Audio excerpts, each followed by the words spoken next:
A paz do Senhor Jesus, povo de Deus.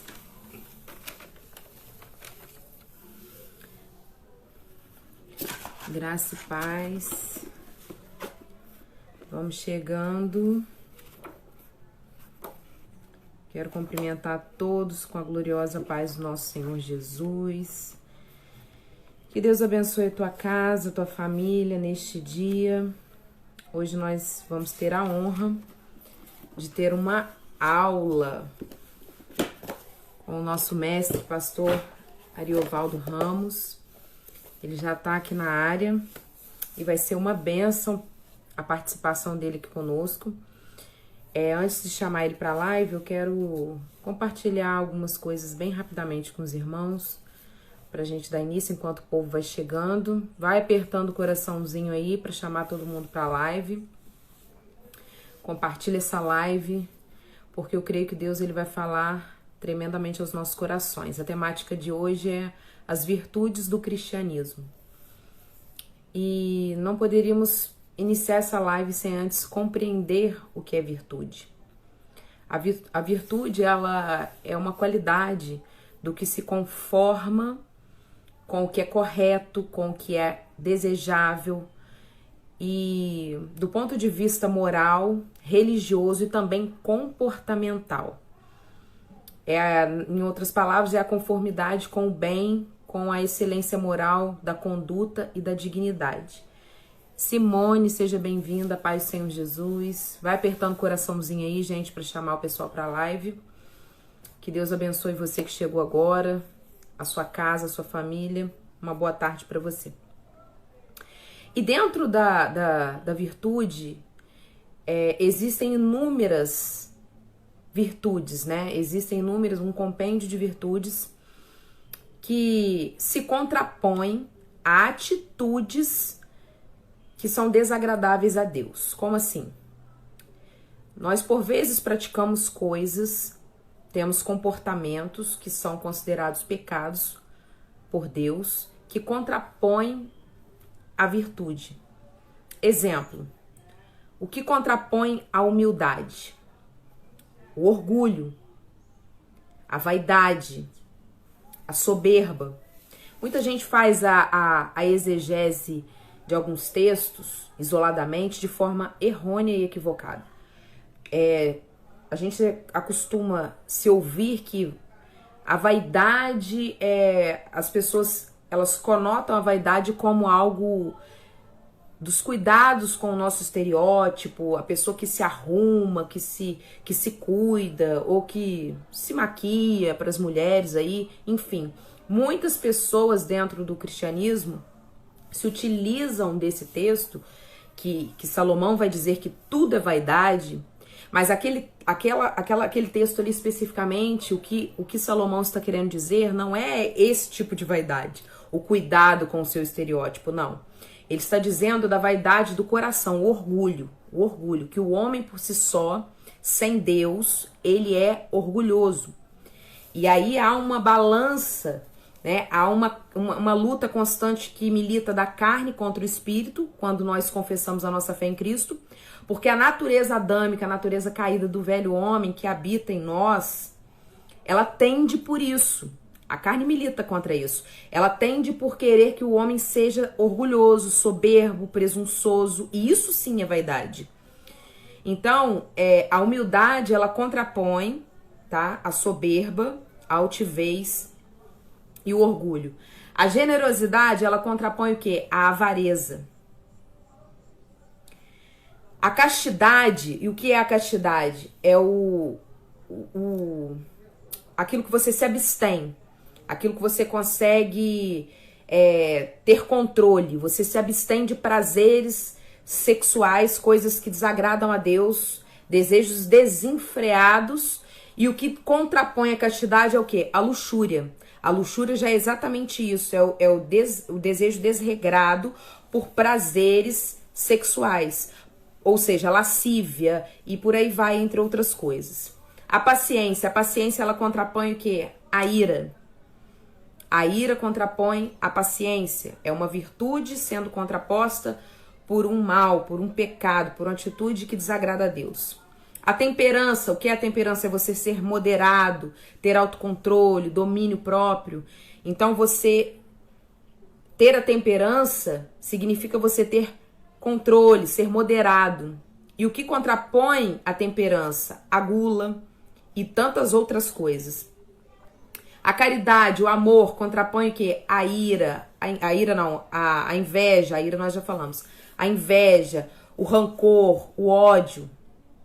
E a diligência, ela contrapõe a preguiça. Então nós precisamos entender o que é virtude. E de acordo com o dicionário Wycliffe, eu anotei aqui, virtude significa força, força viril, valor, eficiência, e o adjetivo virtuoso em hebraico, que não sei se a pronúncia correta é essa, rail, que quer dizer força, habilidade, foi usado para descrever Ruth. Ruth foi descrita como uma mulher digna. No Antigo Testamento, essa palavra também foi usada outras 3 vezes para classificar outras mulheres. Ocasionalmente, a palavra virtude foi usada também na versão da King James fiel, na tradução no inglês, na versão do inglês, com o sentido de poder, poder miraculoso, que vai fazer a referência do texto de Marcos 5,30, quando a mulher do fluxo de sangue, ela diz que tão somente se ela tocasse na orla das vestes de Jesus, ela seria então curada. E Jesus vai dizer que dele saiu virtude quando ela tocou, ou seja, saiu poder. E em grego, essa palavra, que talvez diga-se dinamis, em seu sentido habitual, corresponde à tradução que no grego arete, ou arete, que proteja a ideia de excelência moral ou bondade. Aparece com a conotação de valor, integridade e sabedoria. Logo eu percebo que se alguém ama a justiça, as virtudes são seus frutos, pois ela é quem nos ensina a ter temperança, prudência, a justiça e a fortaleza, que são os bens maiores e úteis que um homem pode ter. Vamos chamar aqui o pastor Ariovaldo Ramos, grande teólogo de Deus, que vai nos acrescentar muito nessa tarde. A paz, Senhor Jesus, pastor. Paz, senhor. Seja bem-vindo, é um prazer ter o senhor aqui conosco. O privilégio é meu. Nosso último encontro foi lá no Enoque, né? Ano passado. E foi uma bênção, 3 dias, onde o Senhor derramou, através da vida do Senhor, uma porção da palavra aos nossos corações. Amém. E diante dessa temática, o Senhor me orientou a estar fazendo esse convite ao Senhor para estar nos dando aí uma aula acerca das virtudes do cristianismo. E eu já dou oportunidade para o senhor começar falando, e hoje eu quero mais é ouvir e aprender. Bom, muito obrigado pelo convite. Privilégio muito grande estar com a irmã e com os irmãos que nos acompanham, irmãos e irmãs que nos acompanham. Que a graça, a paz do Senhor seja com todos. E é um privilégio muito grande. Bom, Deus abençoe sua casa, viu? Obrigado, sua esposa. Obrigado. A palavra virtude aparece principalmente no Novo Testamento como poder e é atribuída ao Espírito Santo. Recebereis virtude ao descer sobre vós o Espírito Santo. Recebereis poder. E então a virtude é o poder do Espírito Santo, dispensado aos filhos e filhas do Senhor por novo nascimento. E então esse poder do Espírito Santo aparece em 2 dimensões. Uma dimensão que é a dimensão do Espírito Santo em nós, que Jesus ensinou lá em João 14, quando ele disse que iria assunto aos céus, que iria embora depois da ressurreição, e que com a sua ida viria o outro Consolador, o o Espírito Santo, e que viria aos discípulos, em primeiro lugar, para estar nos discípulos. Ele disse aos discípulos: vocês já o conhecem, porque ele está entre vós, mas estará em vós. Então, essa chegada do Espírito Santo em nós é para promover o novo nascimento. Quando o nosso espírito é ressurreto, se torna um espírito com Cristo por obra do Espírito Santo, e a nossa verdadeira identidade, que está em Cristo, nos é devolvida, e começa então um caminho, que é o caminho da morte do velho homem, do desbastamento do velho homem, para que o novo homem, o homem interior, na verdade, a nova criatura, apareça com toda a capacidade liberada para manifestar a glória de Deus, que é a redenção que há em Cristo Jesus e o caráter que há em Cristo Jesus.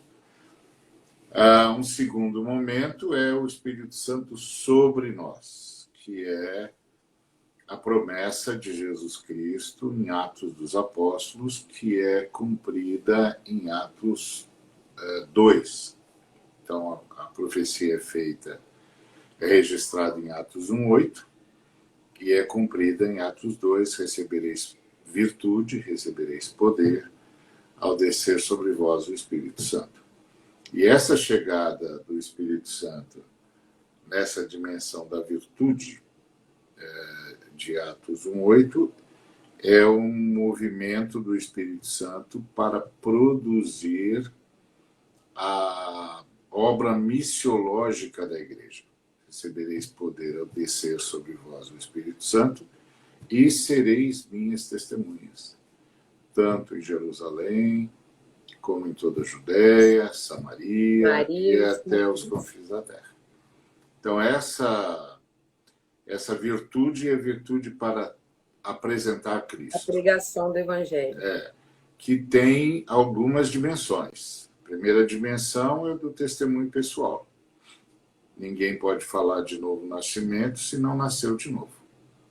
Então, a primeira dimensão é a dimensão do testemunho pessoal. A pessoa, quando atesta, quando anuncia o Cristo como o Redentor, tem de ter claro na sua vida os sinais da redenção. Caso contrário, ele até atenta contra a própria mensagem. Não faz sentido alguém falar de redenção e você olhar para a vida dele e não ver nenhum sinal de redenção. Então, ele acaba atentando contra a própria mensagem. Então, a primeira coisa é o testemunho pessoal. Vejam o que Cristo fez em mim.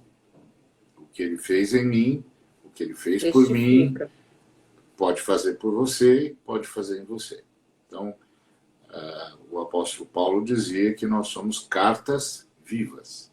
Então, é a primeira carta que a pessoa a quem nós queremos propagar o Evangelho vai ler. Antes que ele leia as Escrituras, antes que ele tenha acesso às Escrituras, ele tem acesso a nós. Então, nós isso somos... é muito sério, essa questão que o senhor está mencionando é muito sério, porque antes das pessoas se atentarem para nossas palavras, elas vão primeiro olhar para a nossa vida. Exatamente. Né? Elas estão vendo para depois ouvir. E dependendo do que elas veem, elas não vão querer ouvir. Exatamente. Alguém já disse a um pregador certa feita que não conseguia ouvir as suas palavras porque o barulho que a vida do pregador fazia não deixava a pessoa ouvir o que ele tinha a dizer. Então, essa é a primeira obra do Espírito Santo. A primeira obra do Espírito Santo é o novo nascimento, a entrada do Espírito Santo para habitar em nós, para ressuscitar o nosso espírito, nos tornar um espírito com Cristo, e aí passamos a manifestar o caráter de Cristo, a natureza de Cristo, a vida de Cristo. A partir daí, estamos aptos para dar testemunho de Cristo. O segundo movimento é a ousadia para a proclamação da palavra, para a apresentação da pessoa de Cristo, que implica em tudo o que significa dizer para uma pessoa que ela está morta e precisa nascer de novo. Tá certo? Então, as pessoas não precisam do evangelho porque fazem coisas erradas. As pessoas precisam do evangelho porque estão mortas. Elas estão mortas num ambiente de delitos e pecados. Ponto. Se elas não nascerem de novo, elas podem fazer todo um esforço particular de autodisciplina, que isso não vai levá-los à eternidade. O que vai levá-los à eternidade com Cristo é o novo nascimento. E para chegarem ao novo nascimento, elas precisam entender pela palavra que estão mortas. Por isso elas precisam nascer de novo. Ponto. Elas estão mortas porque toda a humanidade morreu na queda. Quando o nosso primeiro pai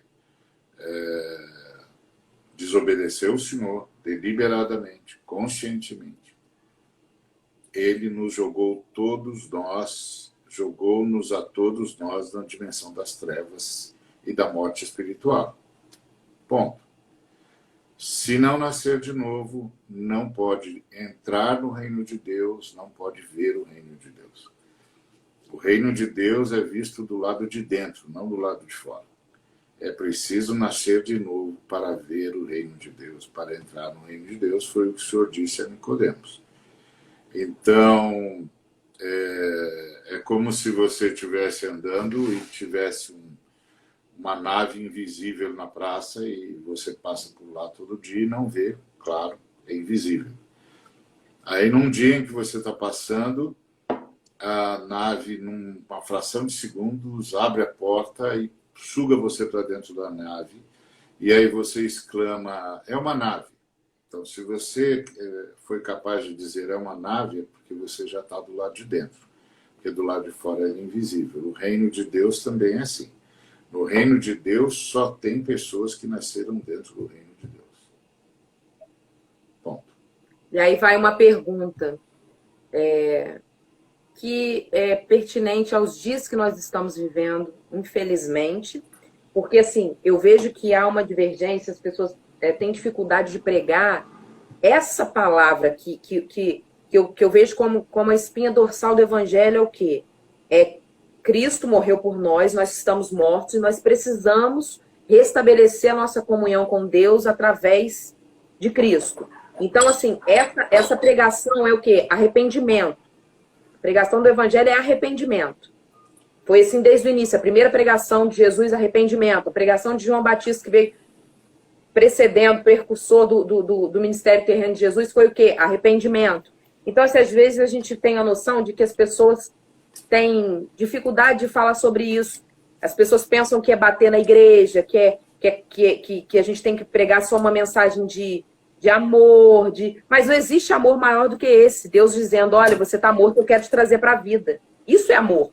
Porque é uma preocupação, ele não quer te ver no estado em que você está. Mas as pessoas têm dificuldade de entender isso. E aí, para parecer que é uma mensagem de amor, tem que ser uma mensagem que seja confortante, não confrontante. Uma mensagem que nós temos visto muito por aí, da hipergraça, que você pode continuar do jeito que você está, morto, achando que está na presença de Deus vivo, mas continua morto, porque não teve mudança, não teve arrependimento, não teve transformação. Mas a graça de Deus, ela cobre todos os seus pecados. Isso é uma mentira. Então, a gente vê que hoje existem muitas pessoas que estão dentro das igrejas, abre aspas, achando que estão salvas, que estão bem, que nasceram de novo, até falam em nome do Senhor, mas não tiveram ainda um verdadeiro encontro, um verdadeiro nascimento. E por isso são crentes inconstantes. Essa mensagem da cruz e da ressurreição de Cristo, ela é definitiva. Quem nasce de novo passa a frutificar o fruto do Espírito Santo. Quem não frutifica o fruto do Espírito Santo não tem autoridade para dizer que nasceu de novo. O novo nascimento é um milagre, é óbvio. Só o Senhor pode dar novo nascimento. Ninguém faz isso por si só. Então, isso é um fato. Agora, se o milagre aconteceu, a vida de Cristo vai aparecer. Se a vida de Cristo não apareceu, o milagre não apareceu, não aconteceu. Simples assim. Agora, quando você fala isso, as pessoas entram em pânico, porque nós estamos vivendo hoje uma fé muito leniente, muito permissiva, Condicionada, né? que significa que o sujeito diz que é cristão, isso basta. E a fé cristã nunca foi uma fé que diz que se você disser que é cristão, você é cristão. A fé cristã sempre disse que se Deus disser que você é seu filho, você é cristão. É o Pai que diz: este é o meu filho amado que me traz alegria. Não sou eu que digo: esse é o meu Pai amado que me dá bênção. É Ele que diz: esse é o meu filho amado em que me traz alegria, em que me comprazo. Então, é uma ação de Deus que é manifesta pelo fruto do Espírito Santo.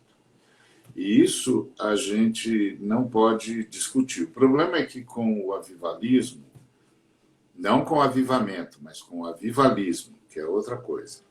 Porque o avivamento ele vem pela palavra, que as pessoas pensam que Exatamente. avivamento é movimento, né?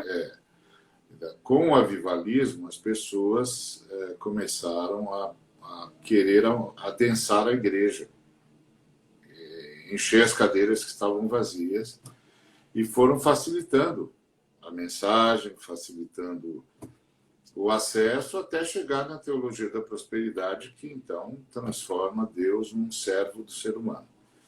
Então, mas a fé cristã nunca foi isso. A fé cristã sempre ensinou que o novo nascimento é um milagre, que começa com o arrependimento e que se manifesta e que é manifesto pela vivência do fruto do Espírito Santo. Porque nós vivemos a partir da vida de Cristo.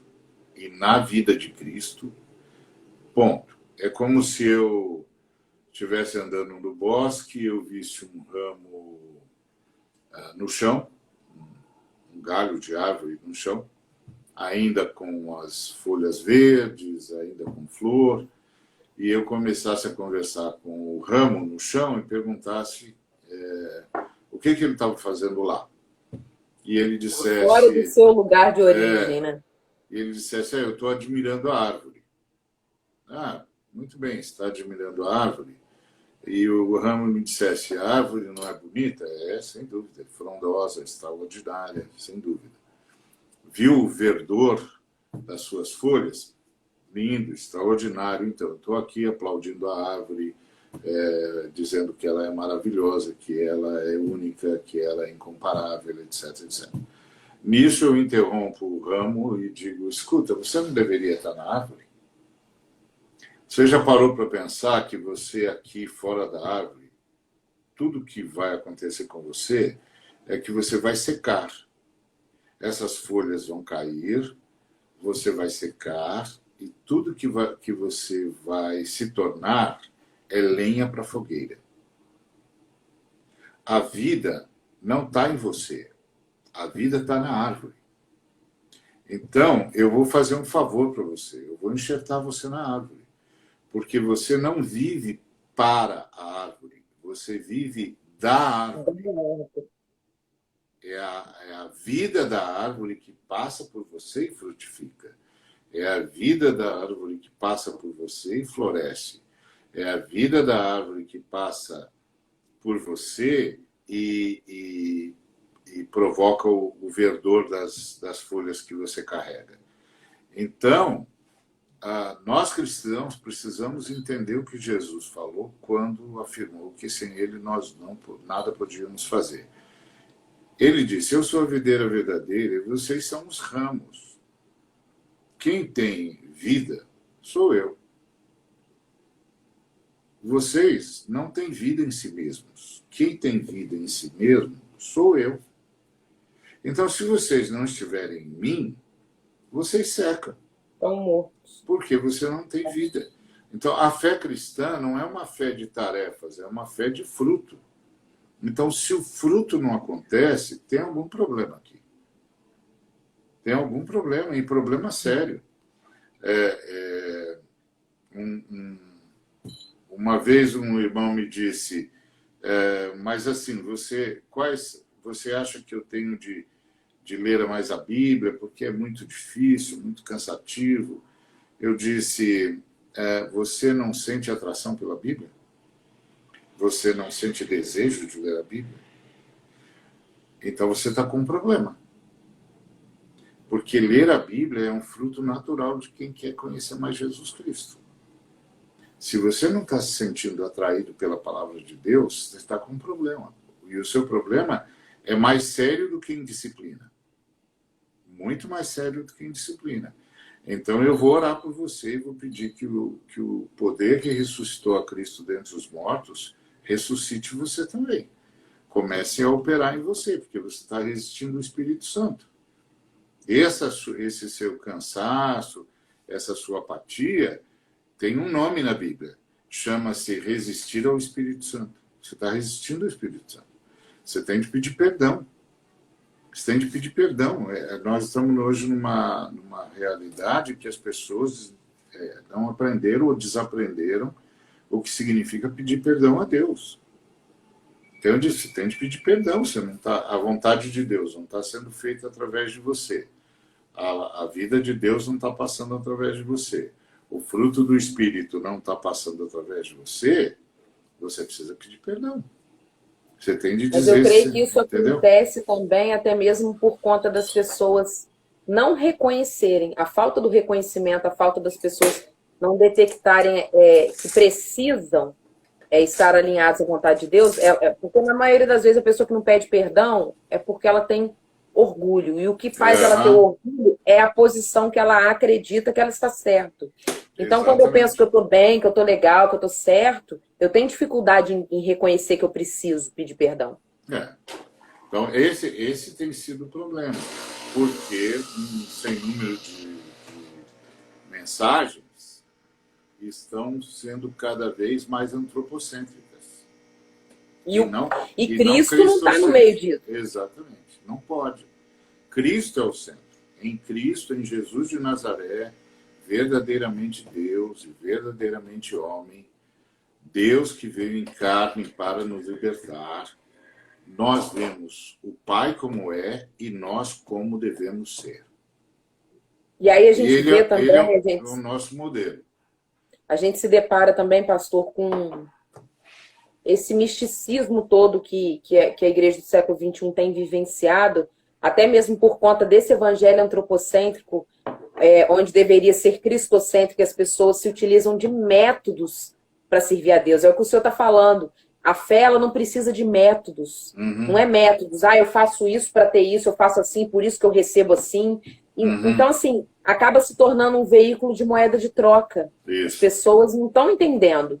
Isso. E aí, isso, primeiro, iguala a gente a Deus. Porque eu só posso trocar com semelhante. Tá certo?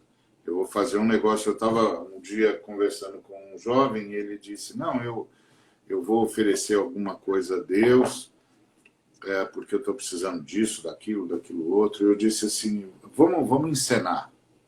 Eu vou fazer o papel de Deus e você faz o seu papel de negociante com Deus. Então fala para mim aí. Aí ele disse, olha, Deus, eu estou precisando disso, e eu quero oferecer para o Senhor um sacrifício, algo para que o Senhor possa me atender. Aí eu representando, né? Deus disse, tá bom, então me apresenta aí qualquer coisa que não tenha sido eu que tenha dado para você, para ver se me interessa. Aí ele disse, não, mas tudo veio de Deus. Eu falei, se tudo veio de Deus, você está querendo barganhar o quê, irmão? Você não entendeu que nós não temos nada em nós mesmos? É tudo emprestado, é tudo dado por ele. Tudo é bênção, benefício oferecido pelo Senhor por sua graça, misericórdia e amor. E aí você estava falando da graça barata, né? Como dizia o Bonhoeffer, e hipergraça que você fala, que é o pessoal fala, quer dizer que nós somos salvos pela graça, então eu posso viver de qualquer jeito? Sim, nós somos salvos pela graça, está escrito isso. Agora, o que é que a graça que nos salva faz em nós? Esse que é o problema. O que Deus, por sua graça, faz em nós? Essa que é a pergunta que você não está fazendo. Ele nos faz semelhantes a Jesus Cristo. Porque Jesus Cristo é gente como gente deve ser. Ele nos faz semelhantes a Jesus Cristo. Se você não está se tornando semelhante a Jesus Cristo, se a semelhança de Jesus Cristo não está aparecendo em você, você não foi alcançado pela graça, irmão. É simples assim. Eu vejo uma questão, pastor, que meu esposo sempre fala sobre isso e é uma grande verdade. Acerca da graça. As pessoas, na verdade, elas banalizam a graça. Elas não entendem o significado real da palavra graça. E por isso se torna algo, como o senhor falou, tão barato. Né? Quando, na verdade, não é. Custou caro e custou um preço que ninguém poderia pagar. E aí eu penso o seguinte, as pessoas olham para a cruz e só enxergam o amor. E realmente, a mensagem da cruz é amor. Mas na cruz, além do amor, também existe a justiça de Deus. E ele não se opõe a ela. O amor, a graça de Deus, que, que implica no amor, não se opõe à justiça e a justiça não se opõe à graça. Então, assim, a gente precisa entender que diante da cruz tem o amor, mas também tem a justiça de Deus. E a justiça de Deus aplica-se o quê? Diz o quê? Eu não tolero pecado. O pecado não faz parte de uma vida com Deus. Então, logo se eu tenho, ou afirmo ter, a semelhança com Cristo, o meu velho homem, ele tem que ter morrido e tem que haver um novo nascimento. Porque senão isso não se converge, não se conversa. Na cruz, a mensagem do amor, e é extraordinária, é de que em Cristo, que Cristo sofreu o castigo que nos traz a paz. Então, a cruz é a execução do castigo que nos traz a paz, que caiu sobre Jesus de Nazaré, o Cristo, verdadeiramente Deus e verdadeiramente homem. Para que nós pudéssemos nascer de novo. Não para que a gente continuasse no inferno, vivendo a vida do inferno, com a certeza da eternidade, porque Cristo morreu. Não. Cristo morreu para que o Espírito Santo pudesse nos convencer do pecado, da justiça e do juízo, para que ele pudesse nos tirar do inferno e tirar o inferno da gente. Então, eu sempre digo para o pessoal, gente, ser salvo é ser tirado do inferno e ter o inferno tirado de você. Se o inferno não saiu de você, provavelmente você não saiu do inferno. É simples, o problema é que nós não queremos levar a mensagem de Cristo a sério. A mensagem de Cristo é extremamente séria. Ele deixa claro que vem para que a gente possa ser regenerado, gerado de novo, nascer de novo. E isso é receber a natureza humana que vem com ele, que é diferente da que nós herdamos de Adão. o primeiro Adão, porque Jesus Cristo, como disse o apóstolo Paulo aos Coríntios, é o último Adão. Então, ele vem nos trazer uma natureza que nós só recebemos nele, que é a nova criatura. Nós só recebemos nele. Não tem outro lugar, não tem outra fonte, não tem outro jeito. E isso se manifesta no fruto do Espírito.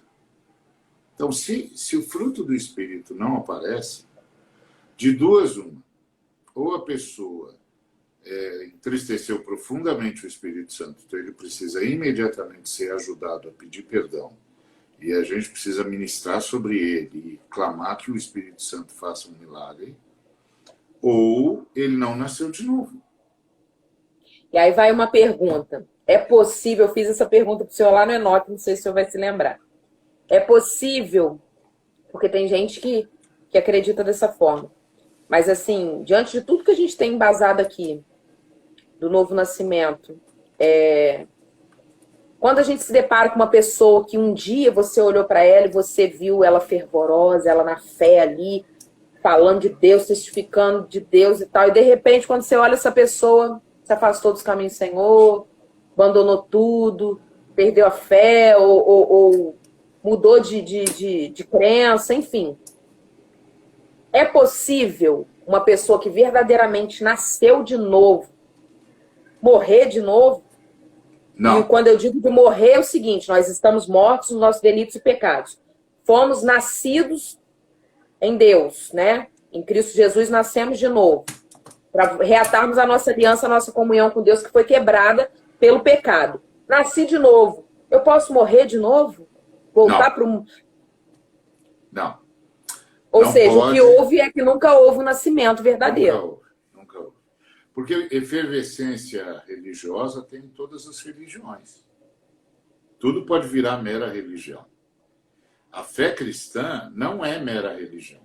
A fé cristã é fruto do milagre do novo nascimento, que só é possível por causa da ação graciosa da Trindade, por meio do Filho que abriu mão da sua glória, se fez carne e habitou entre nós e entregou-se em favor da humanidade para que todas as pessoas tenham oportunidade de nascer de novo à medida em que são confrontadas com a palavra de Deus e respondem à palavra de Deus como a palavra de Deus espera. Ponto. E isso se mantém, isso é constante, isso não tem variação. Isso se mantém porque isso é milagre. Isso vem de Deus, é sustentado por Deus e vai para Deus. Quando a pessoa... Agora, efervescência religiosa é possível, sempre. Em qualquer confissão religiosa é possível efervescência religiosa. Na fé cristã, efervescência religiosa não quer dizer nada. O que conta na fé cristã é fruto. Fruto. O fruto do Espírito é. Ponto. Porque nasceu de novo, está em Cristo, vive em Cristo e vive de Cristo. Sem mim, nada podeis fazer. Então, vive em Cristo e vive de Cristo. O que pode acontecer? Bom, pode acontecer de entristecer o Espírito Santo. Aí, qual é o caminho? Pedir perdão. O problema hoje é que assim, você fala em pedir perdão e as pessoas acham que as coisas podem ser tratadas. Não é bem assim. Não, você não entende a minha vida, você não sabe o que eu sofri, o que eu passei. Meu querido, o que isso tem a ver com redenção? O que isso tem a ver com você nascer de novo? O que isso tem a ver com o Espírito Santo morar em você? Quer dizer que o Espírito Santo mora mais em quem não teve problema como você teve e mora menos em quem teve problema como você teve? Do que você está falando? O que isso tem a ver com redenção?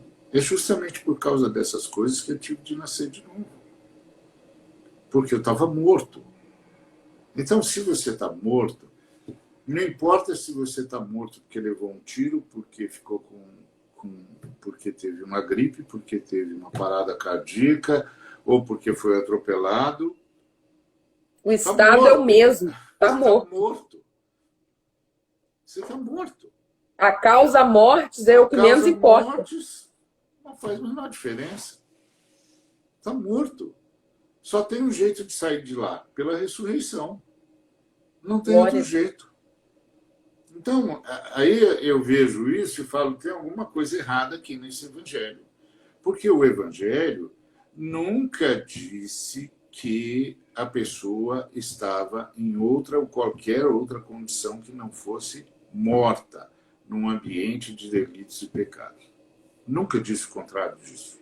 Por isso precisa nascer de novo.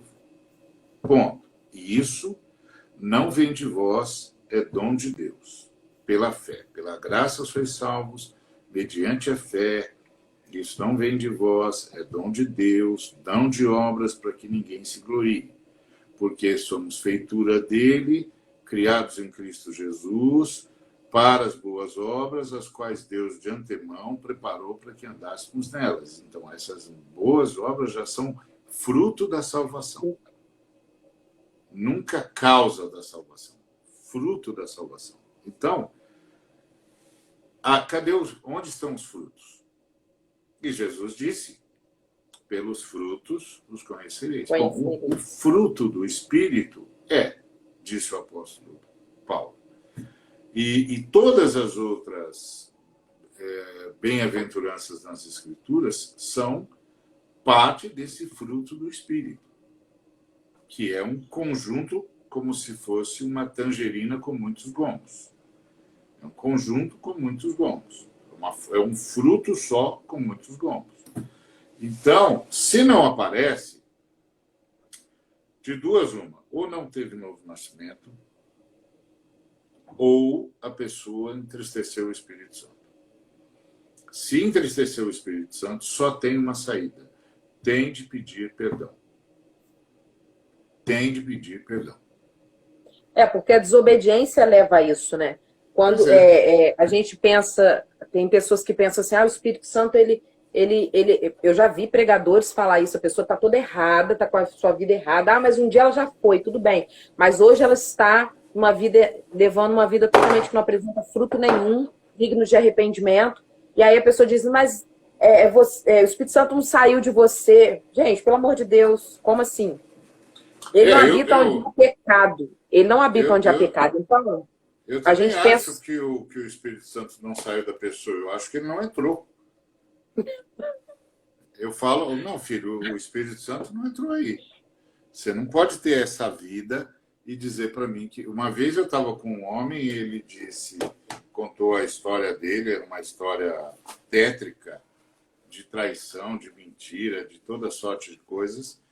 E aí ele disse assim, o senhor tem uma palavra para mim? Eu disse, não, quem tem uma palavra para você é as Escrituras Sagradas, e elas dizem para você se arrepender e se converter. Aí ele disse, não, o senhor não pode dizer que eu não sou cristão, que eu não sou salvo. Aí eu disse, não, filho, você que não pode vir aqui, sentar na minha frente, contar essa porcaria de vida e dizer que é crente. Tem alguma coisa errada aqui, filho. Você não entendeu. Você que não pode vir aqui, sentar-se à minha frente, contar essa vida que você vive e dizer para mim que você nasceu de novo. Acho que você está confundindo as estações. Você está dizendo que eu não posso dizer que você não é salvo? Não, você não pode dizer para mim que é salvo. Olha a vida que você tem. Um salvo não vive assim. Vamos estabelecer uma regra básica nas Escrituras. A regra básica nas Escrituras, meu irmão, é um salvo não vive assim. Então, como você vive assim, eu concluo que você não é salvo. Mas que bom que você ainda está aqui, você está vivo, eu estou vivo, nós estamos juntos aqui, você ainda tem uma oportunidade. Eu vou pregar de novo para você, para ver se você entende o que é o Evangelho. E qual é a oportunidade que está sendo lhe dada agora. Agora, o que não pode, meu filho, é você vir aqui, sentar-se à minha frente, contar essa vida que você está vivendo e dizer para mim que você é crente, que você nasceu de novo, e que eu não posso dizer o contrário? Não, eu não estou dizendo o contrário, filho. Você está dizendo. Você está dizendo o contrário. Então, essas coisas eu acho que foram sendo perdidas na fé cristã. Porque a gente parece que a gente começou a não acreditar no Evangelho. A gente não consegue mais acreditar que o Evangelho muda a vida das pessoas, que o Espírito Santo vem, mora e traz o caráter de Cristo para dentro da gente. Então, a impressão que eu tenho é que cada vez mais eu vejo na igreja uma abordagem como se a fé cristã fosse só uma mudança de religião. Então, antes ele era da religião X, agora ele é da religião cristã. A religião cristã não existe. O que existe é a fé cristã, que nos é dada pelo poder de Deus, por graça de Deus, por obra do Espírito Santo, graças ao sacrifício e à ressurreição de nosso Senhor e Salvador Jesus Cristo. É isso que existe nas Escrituras. Tudo mais foi inventado por nós. Não está nas Escrituras Sagradas. E nós não temos outra regra de fé e prática além das Escrituras Sagradas. Então, isso precisa ficar muito claro. Me lembro de um jovem que me perguntou: pastor, quanto tempo, qual a distância que eu posso manter de Cristo sem perder a salvação? Aí eu disse para ele: filho, não se preocupe com isso, não. Ele falou: não? Falei: não se preocupe com isso, não. Por quê? Tudo indica que você não é salvo, então você não precisa se preocupar com isso. Ele disse: como que o senhor disse que eu não sou salvo? Eu falei: filho, toda a gente que eu conheço, e eu estou há mais de 50 anos na igreja e mais de 40 anos no ministério, toda pessoa que eu conheci, que teve um encontro com Cristo, veio me perguntar como é que fazia para ficar mais perto dele. Você está me perguntando como é que faz para ficar mais longe? E você quer que eu acredite que você teve um encontro com Cristo? Você não sabe o que é ter um encontro com Cristo. Você não sabe o que um encontro com Cristo faz com a gente. Como isso simplesmente transforma a existência da gente. Transforma. Você passa a pensar de outro jeito. Você percebe a presença do Espírito Santo em você. Você sabe que é outra pessoa. Isso que você está falando, isso não existe. Todo mundo que teve um encontro com Cristo chega perto da gente e diz: me diz como é que faz para chegar mais perto dele. Mas eu vejo que isso também pode ser, isso é consequência, isso tudo que o senhor está falando é consequência também, até mesmo desse evangelho que tem sido pregado antropocêntrico, esse evangelho triunfalista, porque sim. coloca o homem numa posição da qual ele nunca esteve. Nunca esteve.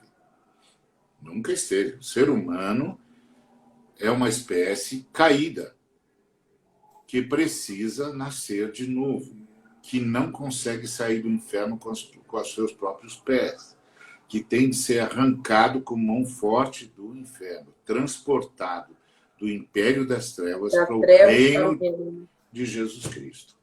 Ele tem de ser transportado, ele não sai com as próprias pernas. Então isso não existe. Essa converseira que eu vejo muitas vezes, eu falo: meu pai, isso aqui não é a tua palavra, isso não é o evangelho. Isso uma vez eu falei na comunidade, eu disse: olha, irmãos, você pode vir para mim com qualquer problema e com qualquer dificuldade, seja ela qual for, que eu vou ajudar você. Agora, deixa eu dizer para você, eu vou ajudar você a entender o que Cristo faria se estivesse no seu lugar. Eu vou ajudar você a entender o que é que deveria estar acontecendo na sua vida porque você é cristão. Eu vou ajudar você a entender o que é ser gente como Jesus. Ponto. Eu não sou seu terapeuta, eu sou seu pastor. Há uma diferença, né? Eu vou trabalhar para que Jesus fique feliz com você. E eu garanto para você, se Jesus ficar feliz com você, você vai conhecer a verdadeira felicidade que você busca. Porque o ser humano só se completa quando vive para o motivo para o qual existe. E o ser humano existe para a glória da Trindade. Ponto. Então, você quer ser feliz? Você tem de viver para a glória da Trindade. Porque é para isso que o ser humano existe.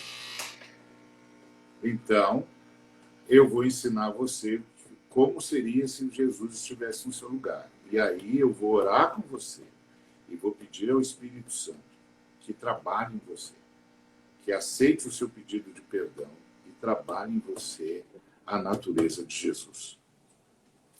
Aí a vida se resolve. Porque o problema é sempre esse. Você tá em desobediência ao Senhor Jesus. Às vezes a pessoa diz assim, diz, lá em casa a gente não se entende. Ok, por quê? Porque vocês estão em desobediência a Jesus. Não, você não entende. Não, você não entende. A natureza de Cristo em nós nos leva ao fruto do Espírito Santo. E o fruto do Espírito Santo é paz, é amor, é alegria, é benignidade, é bondade, é mansidão, é fidelidade, é longanimidade, temperança, é domínio próprio. Quem tem esse fruto não tem problema de relacionamento. Então, está faltando fruto. Você não entendeu. Não, mas você não entende. Não, eu entendo. Eu entendo que vocês estão em desobediência. Vocês não estão permitindo que o Espírito Santo os vença. Vocês estão resistindo ao Espírito Santo. E quando é que você resiste ao Espírito Santo? Quando você se defende no seu pecado. Não, mas também se fulano tivesse feito isso... Sim, se esnemar da sua culpa, da sua responsabilidade, sempre procurando um culpado para justificar as suas atitudes. Eu me lembro que uma vez um senhor me procurou e ele disse, eu quero conversar com você, mas eu preciso de tempo. Aí ele, tá bom, eu tenho tempo. Aí ele passou cerca de 2h30 falando da esposa dele. Quando ele terminou de falar, ele tinha descrito a agente mais eficaz que o diabo tinha na Terra. Misericórdia. Aí eu ouvi, fiquei espantado com tudo aquilo, espantado. E ele disse, qual é a palavra de Deus para mim? Aí eu abri a Bíblia e li para ele, maridos, amai vossas mulheres, como Cristo amou a igreja e assim mesmo se entregou por ela. Aí ele disse, não é possível. Se eu fizer isso, essa mulher me mata. Como é que você me diz isso? Eu falei, meu irmão, você me perguntou qual era a palavra de Deus. Você não me perguntou qual era a minha palavra. Você me disse, qual é a palavra de Deus para mim? Bom, meu filho, a palavra de Deus é essa. Essa que é a palavra de Deus. Inspirada pelo Espírito Santo, infalível e inerrante. Essa é a palavra de Deus. Aí ele disse, se eu fizer isso, ela me mata. Eu disse, pode ser. Pode ser que ela te mate. Mas pode ser que pela primeira vez você vai colaborar com o Espírito Santo e criar um ambiente onde o Espírito Santo possa trabalhar nela. Agora seja feito conforme a sua fé. Você acredita no Espírito Santo? Você acredita na Trindade? Você acredita na vitória do sacrifício de nosso Senhor e Salvador Jesus Cristo? Você acredita que a ressurreição de Jesus atesta que ele venceu a morte em todas as suas manifestações? A começar do próprio inferno? Você acredita nisso? Se você acredita nisso, você vai se render ao Espírito Santo. Para o Espírito Santo promover isso dentro de você. Eu sei que isso não é um caminho de aprendizado em escola. Isso é um milagre. Mas milagre é departamento do Espírito Santo. Então nós vamos orar. Nós vamos orar e o Espírito Santo vai produzir em você o que você recebeu de Cristo no novo nascimento, que é a nova criatura. Ok? E aí vamos ver o que ele vai fazer na sua esposa. Se ele não fizer, o importante é que ele vai fazer em você. E isso vai mudar você. E quando isso mudar você, muda todo o seu relacionamento. E pode ser que ele opere um milagre nela. Nós vamos orar por isso. Mas agora nós estamos ocupados num milagre na sua vida. Então, começar por mim, né? Exatamente. O problema é que quando você diz isso, a pessoa não quer. E aí, quando a pessoa não quer, ela disse de si mais do que ela gostaria que a gente soubesse. Ela fala do seu egocentrismo, ela fala da sua sensação de superioridade, ela fala da sua incapacidade de admitir que é um pecador que necessita da ação poderosa do Espírito Santo, que é operada por causa da graça de Deus que levou Cristo à cruz e à ressurreição. Então, quando o irmão me diz, fala da graça barata, né? que a hipergraça que você falou, eu digo, não, querido, você não entendeu. Deus, por sua graça, levou Jesus Cristo, a Trindade, por sua graça, foi por meio do Filho, a cruz e a ressurreição. Por isso que é pela graça que você é salvo.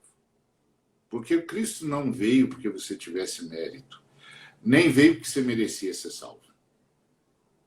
Cristo veio porque a Trindade, por sua graça, decidiu vir nos buscar. Então, por sua graça, a Trindade decidiu nos fazer nascer de novo e nos transformar de glória em glória à imagem de Jesus Cristo. Isso é a obra da graça. Se não é isso que está acontecendo, você não teve contato com a graça de Deus. Porque a graça de Deus não é Deus dando esmola. Deus não veio dar esmolas. Deus veio recuperar seres humanos. Se você não entendeu isso, você não entendeu a mensagem de Jesus. E outra coisa, se Deus me perdoasse sem me transformar, isso seria uma crueldade. Porque todo dia eu teria de vir pedir perdão pelas mesmas coisas. Pelo amor de Deus, Jesus. Arranca de mim esse câncer espiritual. Então, tem mesmo, a irmã está totalmente certa, tem mesmo esse desvio profundo na fé cristã hoje. E aí as virtudes não aparecem. E eu vejo que a pregação genuína. Não vem. Eu vejo que a pregação genuína do Evangelho, ela se aplica justamente nesta mensagem central. A gente participa de alguns eventos nas igrejas, congressos, grandes encontros e festas, festividades, e às vezes a gente fica assim, meu Deus, cadê a mensagem central do Evangelho? Cadê a mensagem da cruz? Por certo, a Bíblia ela tem um compêndio de mensagens que podem ser aplicadas a diversas situações, a diversos momentos. Amém. Mas tudo tem que se convergir a Cristo. Tudo tem que se convergir à salvação do indivíduo. Isso. Porque senão eu me perco em palavras de altruísmo, palavras que vai trazer só ânimo, a massagear o ego das pessoas. O Evangelho não é para isso. Não é para isso. Está escrito que aprove a Deus, na dispensação dos séculos, convergir todas as coisas em Cristo Jesus, tanto as do céu quanto as da terra. Se não está sendo convergida a Cristo Jesus, não é o Evangelho. Se não está levando a Cristo Jesus, não é o Evangelho. Se não está falando de Cristo Jesus, não é o Evangelho. Não são as boas notícias. Não são as notícias.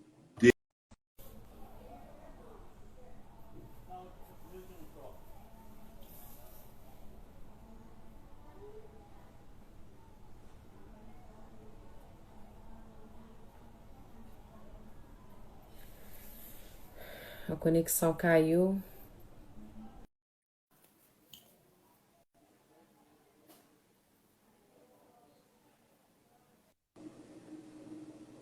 Caiu a nossa 1 hora. Passa assim, ó.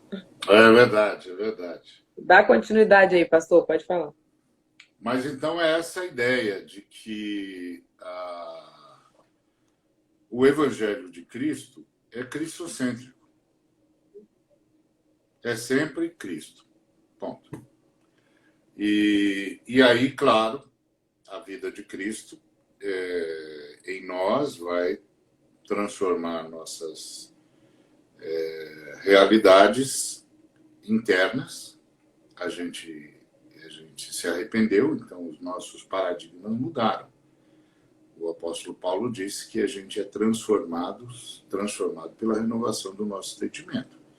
E o apóstolo Paulo também disse que pedia para que Deus iluminasse os olhos do nosso entendimento. Então, todos os nossos paradigmas mudam, nossa forma de agir muda, nossa forma de analisar a vida muda, nossa forma de encarar a vida muda. A ótica humana muda, né?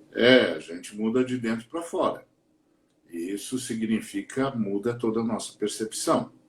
E a gente vai sendo, de fato, quem existe para ser. Eu costumo dizer para a minha comunidade que o nome de cada um de nós é o nome que está no livro da vida e vai aparecer na pedrinha branca no final do processo.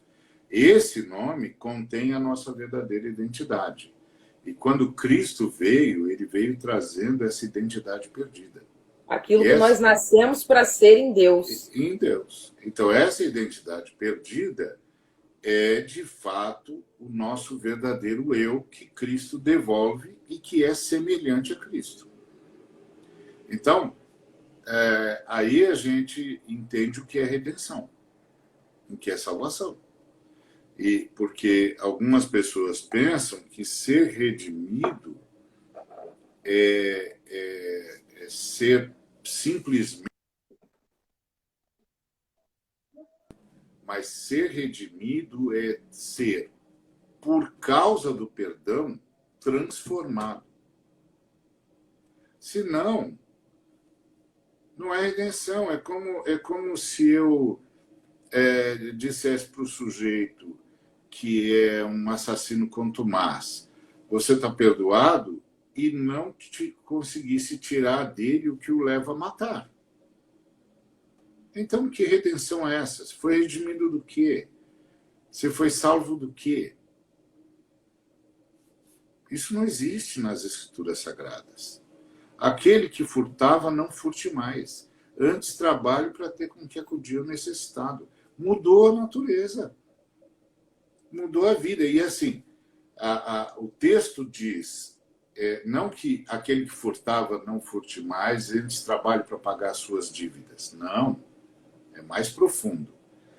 O texto sagrado diz, aquele que furtava não furte mais, antes trabalhe para ter com que acudir ao necessitado. Ou seja, antes eu era um camarada que lesava as pessoas no seu patrimônio. Agora eu sou uma pessoa que trabalho para aqueles que não têm nada possam ter. Isso é mudança de natureza. Isso é mudança de natureza. Antes a minha natureza eu vou aí e pego o que você acha que é seu. Agora a minha natureza peraí, você não tem nada, deixa eu repartir com você o que você pensa que é meu. É outra história. Agora eu estou ajudando pessoas que não tinham nada. Agora eu estou levando comida para quem tem fome. Mas, acima de tudo, agora eu estou levando Cristo para quem está morto. Glória a Deus. Então, se eu não essa é a maior demonstração de amor. ao Não, meu ver. sem Porque palavras de vida eterna. quando você fala que ama uma pessoa, mas você não se preocupa vendo ela caindo no precipício, isso não é amor. Então, o amor é você querer que a pessoa não se machuque, que ela saia do estado que ela está de desgraça e ela venha para a luz. Então, a maior demonstração de amor é essa. O ponto básico é que é o que o apóstolo Pedro disse ao Senhor Jesus. Para quem iremos, se só o Senhor tem as palavras de vida eterna? Eu costumo dizer na comunidade o seguinte, que nós que nascemos de novo, nossa vida está resolvida. Porque se a gente acordou, é porque Deus está conosco. E se a gente não acordar, é porque a gente está com Deus. Então nossa vida está resolvida. Mas a vida de bilhões de seres humanos não está resolvida. Eles acordaram porque Deus lhes deu mais um dia. Mas se eles dormirem e não acordarem, eles não estarão com Deus. Então a vida deles não está resolvida. E é nosso papel avisar isso para eles. E dizer para eles que a vida pode ser resolvida por causa do Cristo. O Cristo é o caminho, a verdade e a vida. Ninguém vem ao Pai, disse ele, senão por mim. O Cristo é o caminho, a verdade e a vida. Ele e o Pai são um, porque é a Trindade Santa. E ele é a porta da Trindade para nós em vivermos em comunhão com a Trindade e com a vida da Trindade que está em Cristo Jesus. Se nós não avisarmos isso, a gente terá sonegado o amor de Deus. Está negligenciando. A gente não pode fazer isso. É claro que a gente vai socorrer os inválidos, a gente vai socorrer os doentes, a gente vai socorrer os famintos, a gente vai fazer tudo isso. Mas a gente vai fazer tudo isso enquanto leva a pessoa de Cristo.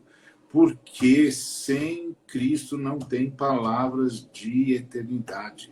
Não tem palavras de eternidade. E a vida é transitória. A vida é transitória. E agora nós estamos diante de uma pandemia que é para lembrar todo mundo disso.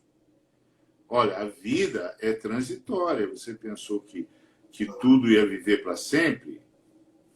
Em carne e osso? Não. Você vai morrer. Você sabe que a vida continua depois da morte, ou no céu, ou na eternidade com Deus, ou na eternidade sem Deus?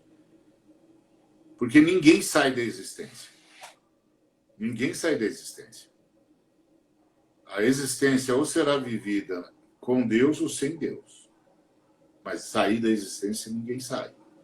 Então, eu tenho obrigação de dizer isso. Eu devo isso para a pessoa. Porque eu recebi isso sem merecer. Eu não posso sonegar isso para ninguém. Eu não posso. É um dever. Dever. Eu fui encontrado por Cristo. Eu tenho de avisar para todo mundo que Cristo quer se encontrar com Ele. Que isso é possível. Que é possível nascer de novo.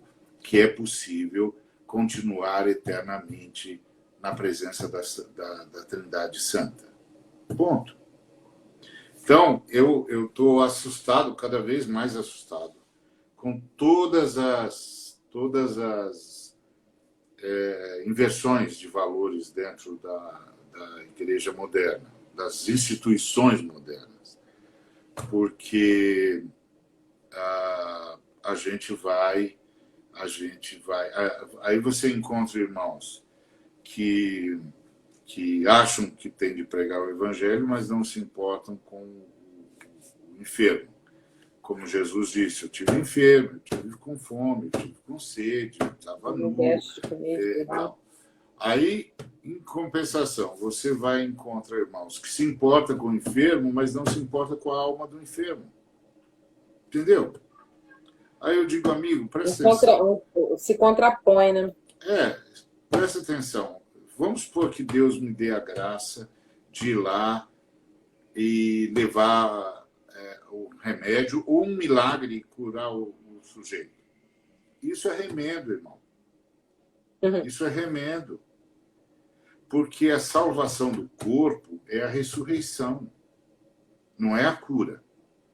A cura é remendo. Só mantém ele são. Nem aumenta os dias dele, porque Deus não precisa dar doença para ninguém morrer. É uma bobagem pensar que se você curar uma pessoa, ela não vai morrer. Não, se você curar uma pessoa, ela provavelmente não vai morrer agora com essa enfermidade. Mas ele pode morrer agora por qualquer outra coisa. Porque a morte não precisa da doença. A morte é inexorável. E Deus, para chamar uma pessoa, não precisa de desculpa. Ah, vou chamar você porque você está com Covid. Não. Vou chamar você porque agora você vem, amigo. Se você estiver no auge da sua saúde, ou se você tiver Covid-19, ou tudo que aconteceu com você foi quebrar uma unha, não importa. Agora é a hora. Esta noite eu pedirei a sua alma. O que você tem para mim? A gente não... Eu vejo os irmãos, por exemplo, que trabalham desesperadamente em torno do milagre de cura, e eu acredito no milagre de cura, e já vi Deus curar muita gente, e já orei por muita gente enferma, e Deus curou. E as pessoas pensam que curar é livrar a pessoa da morte. Não, curar é livrar a pessoa da enfermidade. Porque morte quem decide é Deus. O estado que ela está ali, do estágio que ela está momentâneo. Eu livro o camarada da enfermidade. Ó, vamos orar, se o Senhor assentir em nos ouvir e na sua graça atender, você se livra dessa enfermidade. Ah, então eu não vou morrer? Ah, não, filho, isso quem decide é a Trindade, não sou eu. Nós não temos essa autonomia. Poder sobre a vida e a morte não pertence a ser humano nenhum. Não tem nenhum de nós que tem esse poder. Acabou. Acabou. Ah, mas a gente não pode ressuscitar? Não, quem ressuscita é o Senhor. Nós vamos pedir. Há casos, eu já vi casos em que a pessoa ressuscitou. Ressuscitou, ficou um tempo, resolveu o que tinha de resolver na vida e morreu. Aí as pessoas me disseram assim, mas pastor, ele ressuscitou e morreu, mas você estava esperando o quê? Ele ressuscitou, ele não foi trasladado, filha. Não é Enoque, não é Elias. Ele ressuscitou, não foi trasladado. O único jeito de você dizer que uma pessoa não vai morrer é se ela for trasladada. Ele não foi trasladado, filho. Ele ressuscitou, Deus deu para ele tempo para resolver a vida dele, depois chamou ele. Você estava pensando que Deus estava fazendo o quê? Então, esse nível de incompreensão em relação às Escrituras tem causado tanto transtorno e tem causado tanto mau testemunho que é angustiante. Angustiante. Porque as pessoas não entendem que os milagres são para demonstrar a messianidade de Jesus. E não para dizer para uma pessoa que ela não vai morrer. É só para dizer, está vendo como Jesus é mesmo o Messias? Glória a Deus. E agora? Bom, agora é com Deus, filho. Tudo é com a Trindade. Agora é com a Trindade. Se a Trindade decidir pedir o seu Espírito hoje, ele vai. Essa questão que o senhor mencionou aí sobre o remendo é muito interessante porque automaticamente nós vemos que as pessoas elas estão se contentando com isso e elas estão preferindo o remendo do que a verdadeira cura espiritual, que no caso é a sua libertação, a sua vida com Deus, seu novo nascimento, que é o que vai te garantir a vida eterna com Cristo. Isso. E aí, quando a gente começou a viver esse tempo de pandemia, em oração, Deus falava comigo acerca de tudo isso. Muita gente pensando, falando, é o diabo, é não sei o quê. Não, o povo também, tudo quer colocar na conta do diabo, e nem tudo, às vezes é o diabo. Às vezes é o próprio Deus trazendo o seu povo para perto, querendo que o seu povo se arrependa de algumas coisas, e tratando diretamente com o seu povo.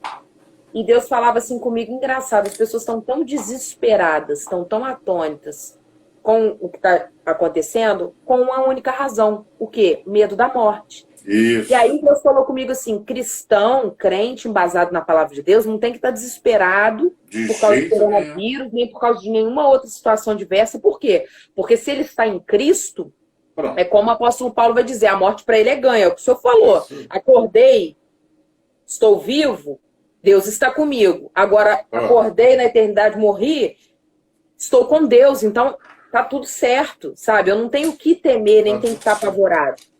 Agora, esse apavoramento também mostra o quê? A incerteza da salvação. Eu creio que nem todos conhecerão a morte, porque a própria palavra diz isso. Alguns subirão no arrebatamento em vida. Isso. E eu serão creio transformados em vida. Isso mesmo. Isso, e eu espero passar por isso. Se assim Deus o permitir. Mas se não permitir, eu tenho que estar preparado para o dia que ele me chamar. Claro. Nós já estamos vivendo a partir da eternidade. Exatamente. Nós não estamos mais vivendo a partir dessa história. Nós estamos vivendo essa história a partir da eternidade. Nós já estamos nas regiões celestiais em Cristo Jesus. Nós já estamos noutra realidade. Então, nós estamos prontos para ir a qualquer hora. E quando você encontra um cristão que não está pronto, ele está com problema.